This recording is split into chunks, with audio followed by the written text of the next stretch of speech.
everyone. Welcome to another episode of Fay Tom's DCP or Divorce Coaching Podcast. And as usual, we've got an amazing guest. And today we have got with us Tamsin Caine from Smart Divorce. And Tamsin, you are a chartered financial planner. Can you tell us a little bit more about what we do before me and Tom start bombarding you with questions that we have? Yes. Yeah, so I'm a divorce specialist financial planner. Got my accreditation from Resolution earlier this year, which was fantastic. So I help individuals and couples to figure out their finances so that hopefully they can divorce amicably and hopefully can avoid going to court, because the financial bit can be one of the most difficult bits to sort out when you're going through divorce. You just said, actually, and I always get asked this question, I don't know if you do, Fay, but you said you work with both individuals and couples. So is there a bit of a balance, or not necessarily by design, but maybe by default? Does it tend to be just one side, or do you work with both parties quite a lot? I have worked with couples a few times, and it's quite a different job to work with a couple as to work with an individual in divorce. So as a couple, I'm working as a financial neutral, so I don't take sides. I can't take sides. So it's not really an advice, it's more of an information giving process. So it's helping them to understand what financial products they've got, what they do for them, how they work, how the bits of their finances that they need to understand how to sort out and how to separate, so that they can then kind of come up with some suggestions themselves as to how they might be able to figure things out and separate them. When I'm working with an individual, I'm working for them, so it's a little bit less neutral, although we are trying to help them to come to a fair settlement with their ex. So there's no you're right, he's wrong, or the other way around. It's very much trying to help them to figure out what's fair. Yeah. And I was going to ask, because obviously you know that we do this to bring knowledge and insight to the masses. So, but why did you choose to focus in this area, Tamsin? Because obviously there's lots of different ways of working with people in different life scenarios, whether it's kind of at the end of their financial planning, let's say, when they're starting to actually draw stuff down in later life, or when they're starting out if they're very on the ball and they're 21 and sorting out a pension. I think I actually started mine when I was 16, funny enough, but that was the first thing I did when I kind of left school. Anyway, story for another day. But how come you chose to focus in this area, Tamsin? I think, I got divorced was one of the things. So that was pretty instrumental in my decision. I think so. My ex-husband was not particularly financially savvy. I looked after the money. It's quite often the case in couples where you've got the money person and then not so much money person. And I was the money person and he was not so much money person. And he still kind of calls me now if he's got a pension query, or I helped him sort his mortgage out when he bought his house. It wasn't an interest of his. And I kind of thought, well, if I was in his position and I didn't know the stuff that I know about money, I'd be really, really scared right now of what was going to happen. And it's a fearful time, as you guys know. It's really, because you're scared about where you're going to live, you're scared about what's going to happen with the kids, you're scared about how you're going to afford to live the life that you were living before, and all of that kind of really racks up. And if you've suddenly got to start doing a load of things that you didn't do before, so researching car insurance, paying the bills, sorting out savings, all these things that are completely new to you, I think it can be massively overwhelming. So my thought process was, the work that I do would be really useful to people in that position. And then I went to try and, I was already a chartered financial planner, but I went to kind of figure out how to really dig deep and specialize in the divorce area. I've also got divorced parents, so I've been there as a child as well and seen the other side. My parents, well, they might mind me saying this. I was going to say, I don't think they'll mind me saying, but they might really mind me saying, didn't divorce very amicably. And so we were quite determined to divorce amicably. So we managed it, but it's that piece that's kind of really important to me as well. Oh, that's really good, Tamsin. It kind of leads me into a question I got around the fear and the overwhelm. I think when I remember back to my experience, I was a bit like a rabbit caught in the headlights. And when you're faced with that fear, when you can't even make a decision on how much you need to budget for the weekly shop, let alone anything else regarding pensions, settlements, just knowing that someone's there to hold your hand. And one of my questions is that how do you support and help people where maybe one half of the partnership has not worked, has been at home looking after the children, and the other person has been out working? I mean, what laws are in place to protect them? How do you guide those people who was probably facing that huge fear in front of them? Yeah, absolutely. I think there's a few different things to consider there. One of them is the massive overwhelm and the hand holding, because really early on you're kind of faced with this horrific form that is the Form E to complete. Especially if you've been to a lawyer, they say, well, we want your budget from you, and you're like, oh, I have no idea, I don't really know what a pint of milk costs. And you've got to say what you spend now and what you're going to spend in the future, and that's pretty tricky. So we help people to kind of get a handle on that. In terms of laws that are there to protect people who haven't been working, there absolutely are, and actually you're in a better position if you've been married. And quite often people go, oh, well, I wish I'd never got married. But actually you're protected much further by the law if you're in a marriage situation than you would be if you were in the same position but only cohabiting instead. When I talk about marriage, I should also say that applies to civil partnerships as well, because we have worked with a number of people who've been in civil partnerships as opposed to actually married. But yeah, there are protections in place that say give a rough guide as to how finances should be settled to protect those people, because you're doing a job. And there was some research, I can't remember for the life of me who carried it out, but it was one of the insurance companies, and it was quite a few years ago now, but it was something like the value of a stay-at-home parent was something like £30,000 a year equivalent. You're like, well, you haven't not been working, you've just not been being paid. So I think, yeah, when you're in a marriage or a civil partnership, the finances are marital finances. They're there for both of you, because if one of you stayed at home, it's just enabling the other one to work.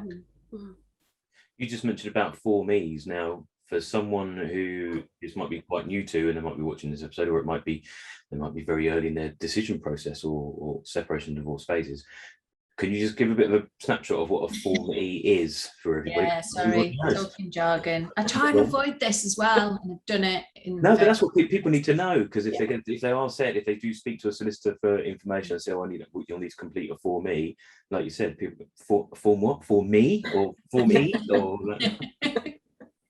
So a Form E, very deliberately, is a legal form that solicitors use to collect all the financial information about you. So income, expenditure, assets, liabilities. So all the things you have as a married couple, all the things you owe as a married couple, the money you've got coming in and what you spend money on and what you might need to spend money on in the future. And Form E's, all the information is collected on the Form E, then supporting documentation, so bank statements, pay slips, accounts if you're self-employed, pension statements, literally everything that backs up what you've said in the Form E. It's all collected together by your solicitor if you have one, and then is on a certain date exchanged with your soon-to-be ex's solicitor, and they receive yours, you receive theirs, and that tends to be how the Form E is used. And is that something that you would help your clients with, is filling that in? Because again, I'm just thinking of forms. I'm not a great form filler, and I always go into a blind panic when I see forms that are like this thick. And it does look a bit horrific. Yes, yeah, absolutely. That's the point that I would normally turn to Donna, because like both my ex-wife and my girlfriend are both accountants, so they were clearly the money people. Yeah, that's a whole other conversation, probably another time. But I'm kind of on a mission to stop there being a money person in relationships. Like, really need to have people meeting together and both understanding the money bits, even if it's not, even if one of you generally looks after it. It's kind of, it's really important, because when you're in a divorce scenario, if you get to that, it's like, it's a horrible position to be in. Yeah. I imagine, Tamsin, that you work very closely with client solicitors. I'm just thinking people that maybe where there's been domestic violence or abuse, or whether there's a court order in place, you would have to liaise very closely with their solicitor to find out what's going on, what's happening, and, like you say, to hold their hand through that process. Yeah, absolutely. Yeah, we generally do work closely with lawyers where the lawyers are happy to speak to us. And sadly, my list of clients now does have quite a number of, and they are all women in this case, although I know that domestic violence isn't always women, but of women who've been in situations of domestic violence and or financial or economic abuse, because that can be just as damaging and destroying as actual physical violence. You mentioned before about where both parties, obviously solicitors, submitting the Form Es, etc. So what about when the other person isn't playing ball, or you think they're not playing ball, or if they were, as you say, like if they were the controlling one, or kind of from economic financial abuse, where actually you maybe didn't necessarily know what all of your assets, liabilities, incomes, outgoings, etc. were. How do you find that out if you're completely in the dark? Yeah, from a financial perspective, clients only know what they know, and they can only get information on things that they're named on. Clients absolutely shouldn't go trying to sneak around and gathering under false pretenses their ex's paperwork, because that will be received quite badly from a legal perspective, from what I gather. If we don't have a full picture, that does tend to be at a point where lawyers do need to be brought into the process to get the other side to play ball. Worst case scenario, it's sometimes necessary for a court date to be put in and file for a first appointment in court, just to try and get the other side to pull their finger out and provide the information that we need, because you do need both sides' information to be able to understand what the full picture of the marital assets are. If you haven't got a full picture of both sides, then you don't know what a fair deal is, because you don't know what you're playing with. You might as well be trying to do it in the dark. I like the term, fair picture, the fact that you've mentioned that it has to be done amicably, and that's such a big thing when me and Tom are working with clients and yourselves, that it can be as amicable as it possibly can. I mean, I'm quite interested in the change of perceptions. A lot of people now are becoming more money savvy. What sort of change have you seen over the years of what people want, what they need, as regards pensions and savings and investments? What sort of changes have you seen over the past 5 years, say? Yeah, I think particularly from a pensions perspective, things are starting to change. Certainly not necessarily from a client perspective, actually, but certainly from the legal perspective, and also with mediators as well. What we have seen is that pension sharing and actually just properly investigating pensions is becoming more common. Whereas I think in the past there was we're just ignoring the pensions, he's keeping mine, I'm keeping mine. And you can be giving up thousands and thousands and thousands of pounds worth of money that you don't know you're giving up. by just going, oh no, I'll just let him keep his and I'll keep mine, or vice versa. So yeah, I think that's probably the biggest change. And I think there's a report that was produced in, can't believe it was this long ago, but July 2019, which is known as the PAG report. And it was a report that was done by the Nuffield Foundation specifically for people who are working in this area in pensions on divorce. But there's an updated version which has now been written for the general public, which is the best document on pensions for normal human beings. And it's the Advice Now's document, their survival guide to pensions on divorce, and it can be downloaded from the Advice Now website. And I send that link to every single client that works with me. It's like, if you do nothing else that I tell you to do, read that. Yes, yeah. So that's quite interesting. So what sort of questions, I mean, if I know that you're sending that out to people, what are the kind of like the top kind of 2 or 3 like big priority questions that you get from clients who are maybe not, let's say, in the earlier pre-phases about making a decision or whatever, but actually maybe are unfortunately really in the thick of it and really struggling to kind of, all of a sudden they're speaking to solicitors, the divorce applications being put in, they're being told about Form Es, etc. What are those kind of top 3 questions that clients really come to you with to try and get their heads around? What am I entitled to? Okay. Which is a really tricky question. Can I stay in the family home? That's quite often, that's a big question for a lot of people. What else? Yeah, I think those are the biggest ones that should quite often clients come to us at offer stage where they've received an offer from the other side, and it's like, does this look fair? Should I accept this in the way that it is? That's probably the other one. I guess that last one, they're looking for a yes or no, aren't they? But then you still need to dig deeper and figure out everything. You can't just go, oh yeah, no, it looks fine. No, because they'll have got, if they're working with a lawyer, they'll have got an indicative yes or no from the lawyer, like, does it look fair in the overall picture? The lawyer will be able to tell them that.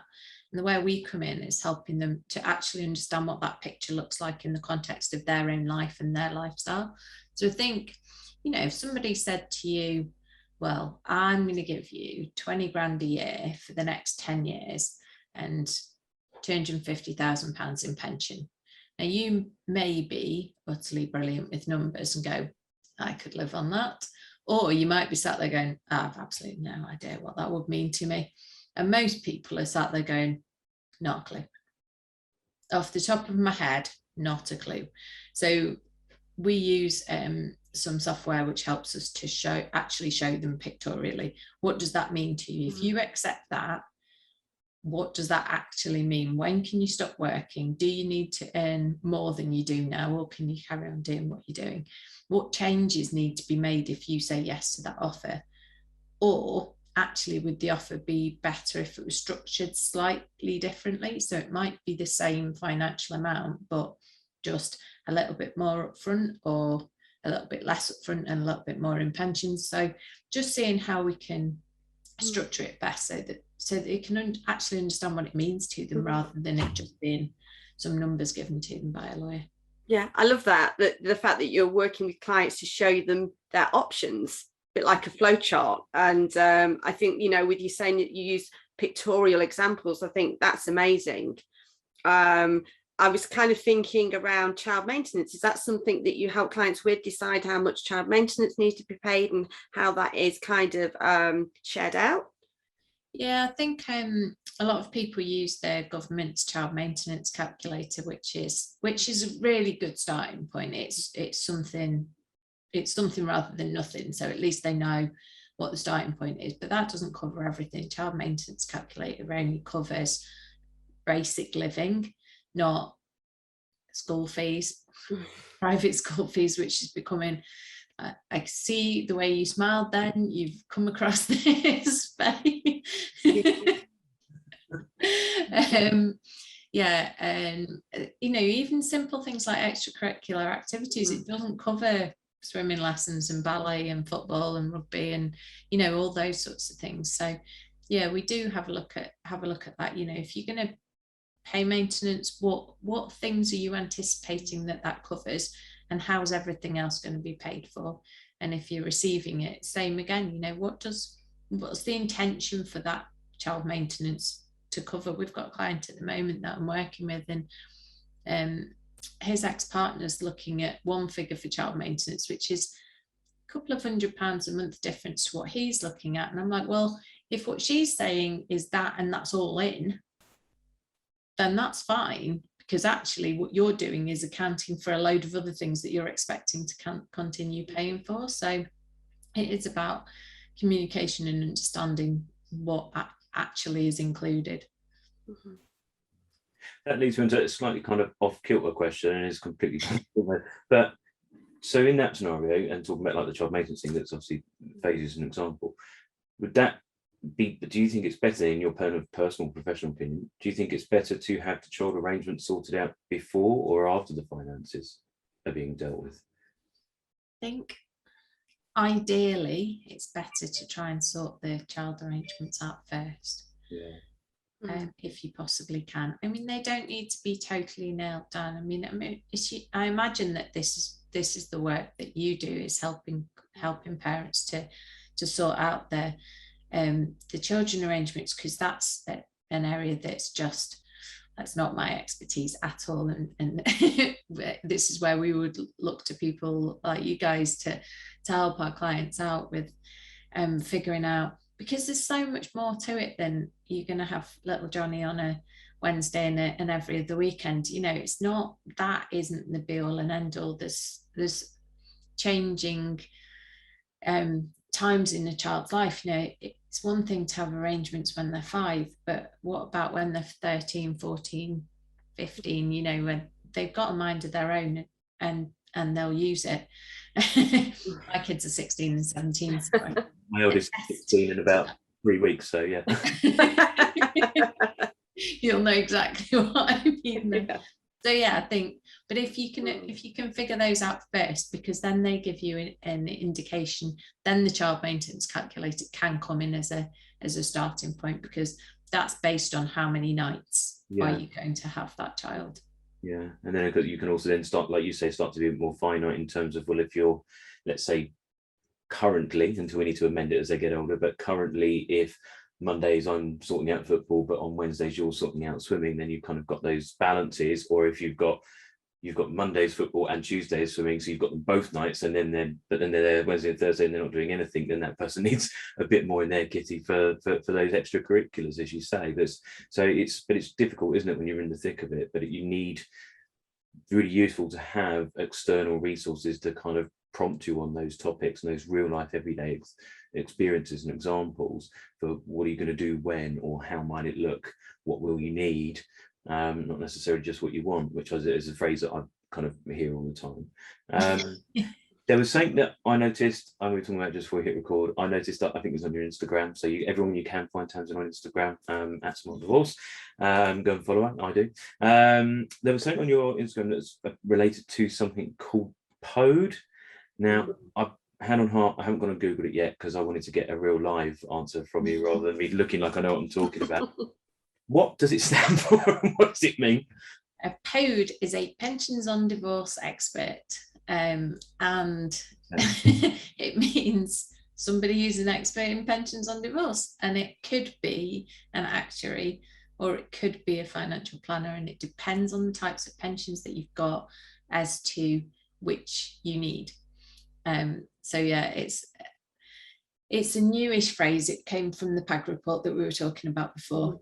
And it does cover both actuaries and financial planners. But there are instances where a financial planner will not be able to help. And there are instances where a financial planner will be the best person to help with that particular scenario.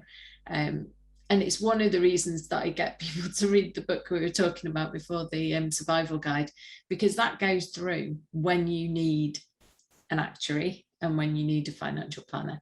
And it's not a new job title.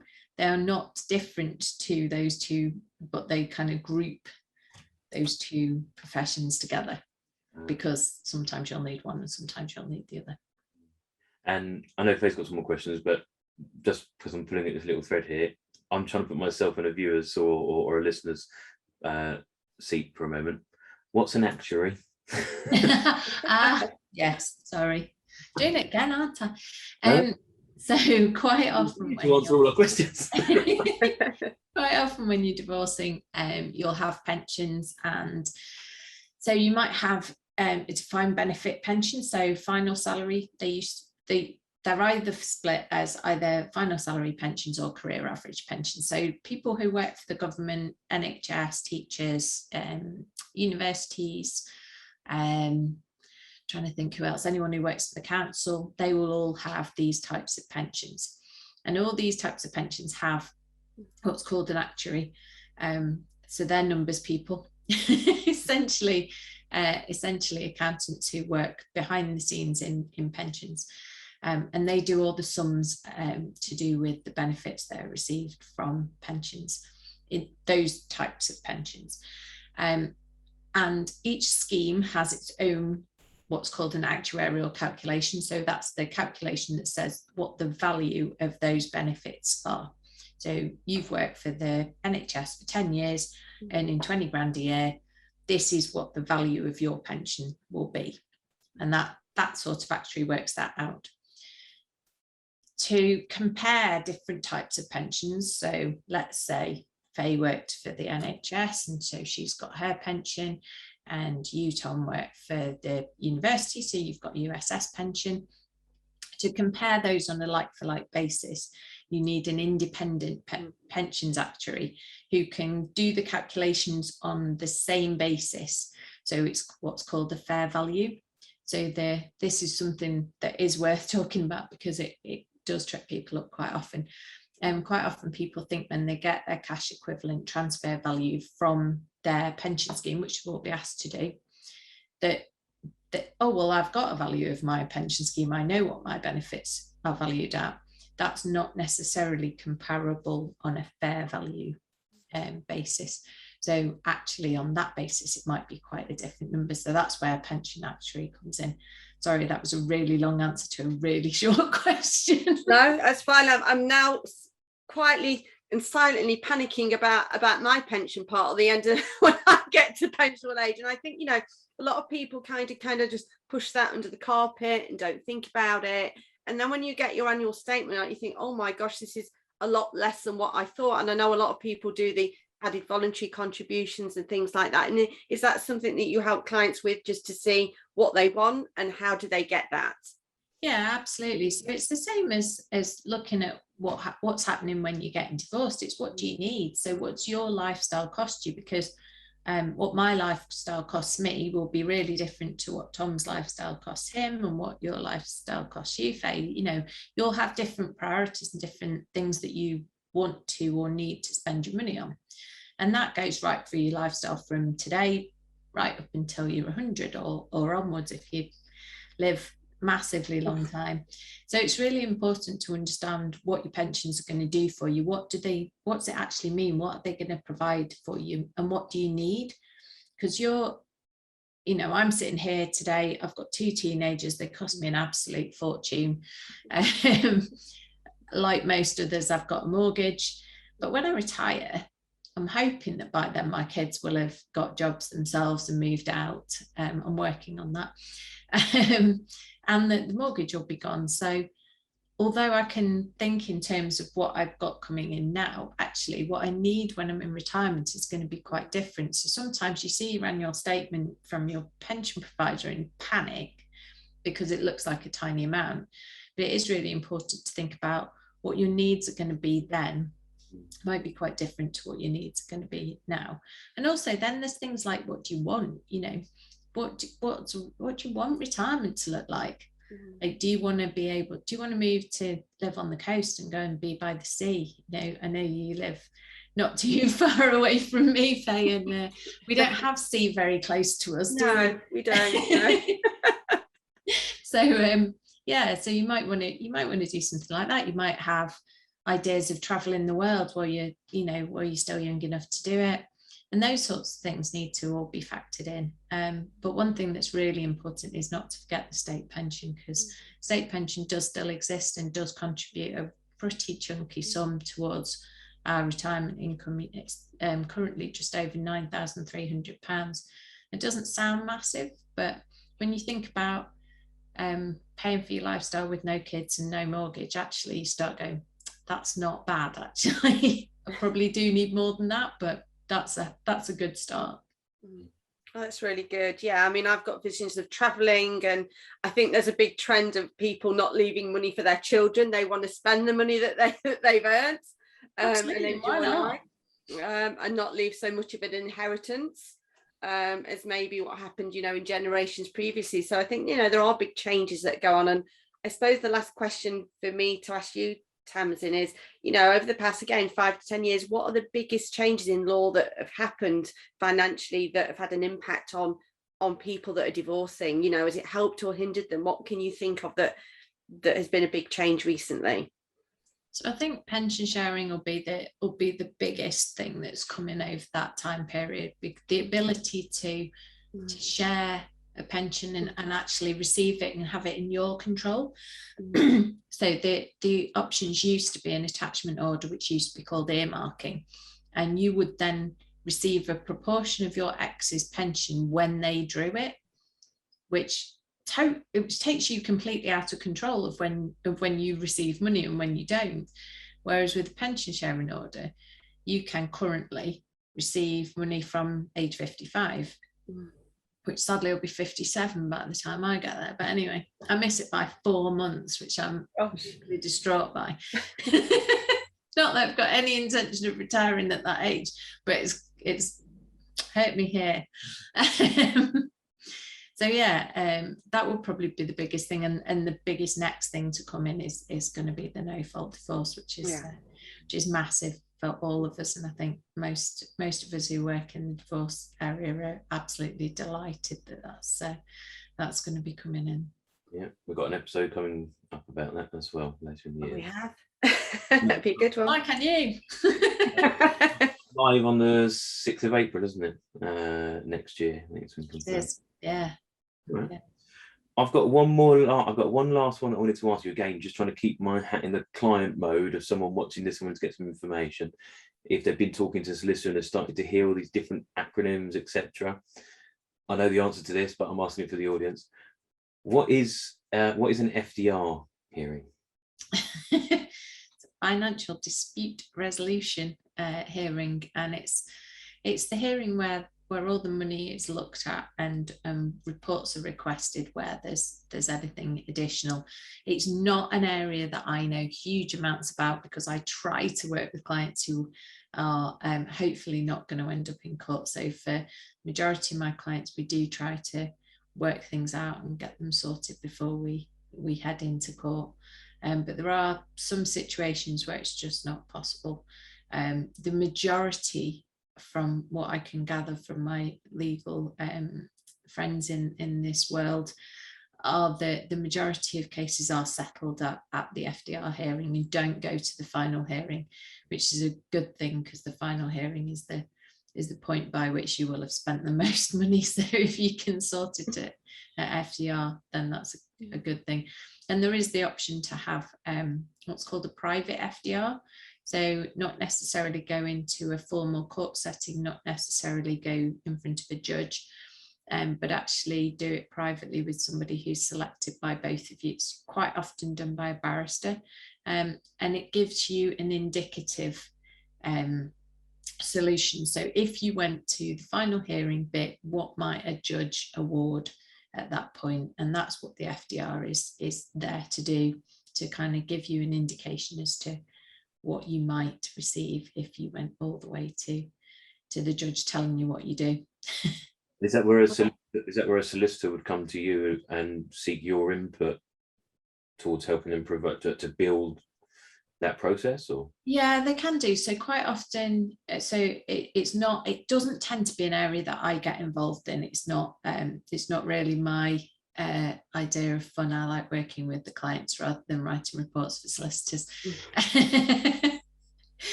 But yeah, it's quite often the case where at an FDR you will have people like me who are brought in as experts, either for one side or more often than not for both sides, as what's called an SJE, or a single joint experts. That's somebody who's brought in by both sides, both parties, and they give a neutral opinion as to what might happen.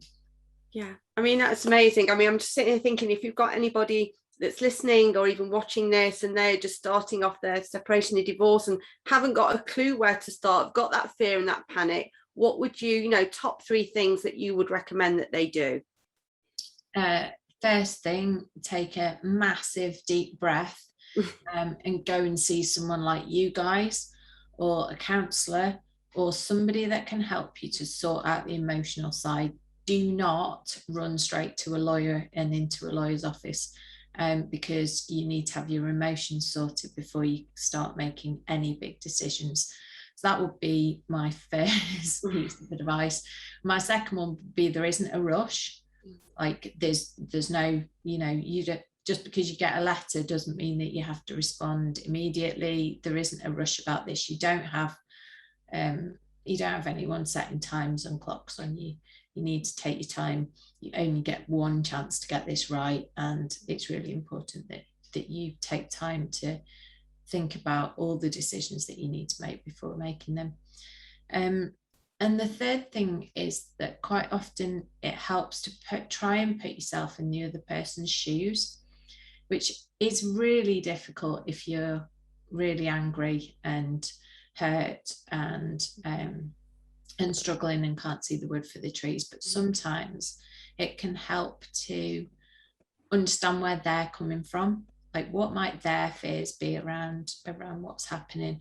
What might the impact of what you're doing have on them? And from a financial perspective, that's really important, because sometimes I think we can think a bit kind of me and be a bit grasping, and it be about what we want and what we're entitled to.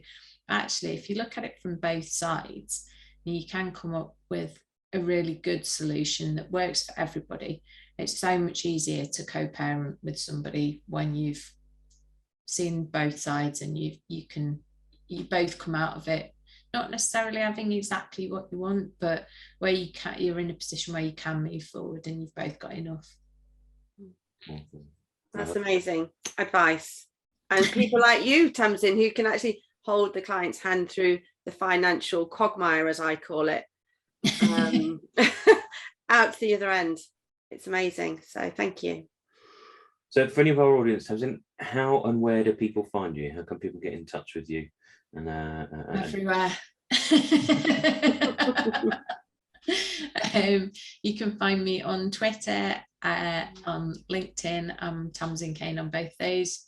Tamsin Caine on Facebook, or I'm Smart Divorce on Instagram. We've got a website, smartdivorce.co.uk, which has a podcast and YouTube videos and loads of blogs written by brilliant people, hopefully providing a top up from what you don't get from your podcast. So yeah, all over the place. Well, thank you so much for being here today. It's been a long time coming. That's partly my fault for having a summer holiday with the kids and coming down with COVID, but I'm all right now. Lovely to have you. Thanks for joining us. And yeah, we'll be getting this all shared out for you. So if anybody wants to get in touch or has any comments or questions for Tamsin, contact her directly, or put a question to myself and Fay, and we'll pass it on and connect you all up. But apart from that, thank you very much, both of you, and we'll see you all again soon. Thank you for having me. Thank you, Tamsin. Bye.